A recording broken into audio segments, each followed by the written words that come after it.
ఆదివాసీలపై CM Revanth వరాల జల్లు. తెలంగాణ రాష్ట్రంలోని ఆదివాసీ ప్రాంతాలు ఆదివాసీలు ఎదుర్కొంటున్న సమస్యల పరిష్కారానికి అవసరమైన చర్యలు తీసుకోవాలని ముఖ్యమంత్రి అధికారులను ఆదేశించారు.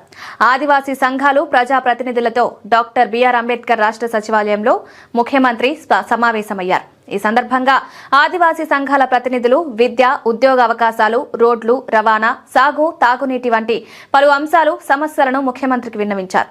ఆదివాసీల కోసం ఇప్పటికే చేపట్టిన పలు విషయాలను ప్రస్తావిస్తూ వారు లేవనెత్తిన సమస్యల పరిష్కారానికి చర్యలు చేపట్టాలన్నారు.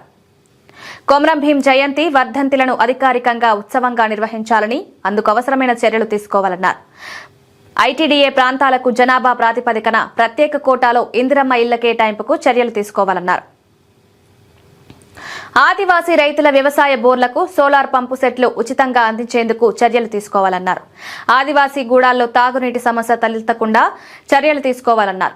ఇంద్రవెల్లి అమరుల స్తూపాన్ని స్మృతివనంగా మార్చాలని, అమరుల కుటుంబాలకు ఇండ్లు మంజూరు చేయడం వంటి చర్యలు ఇప్పటికే తీసుకున్నామని, రాజకీయంగానూ ఆదివాసులకు న్యాయం చేస్తామన్నారు. ఆదివాసీల విద్య, ఉద్యోగ, ఆర్థిక అభివృద్ధికి చర్యలు చేపడుతున్నామన్నారు. ఆదివాసీలు మాతృభాషలో విద్యను అందించడం, గోండు భాషలో ప్రాథమిక విద్యను అందించే అంశంపై అధ్యయనం చేసి నివేదిక అందించాలని, వారి కోసం ప్రత్యేకంగా స్టడీ సర్కిల్, మౌలిక సదుపాయాలను మంజూరు చేయాలన్నారు.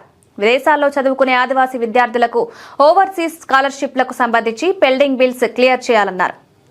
బీఈడీ కళాశాలలకు టీచింగ్, నాన్ టీచింగ్ పోస్టుల భర్తీకి చర్యలు తీసుకోవాలని ఆదేశించారు.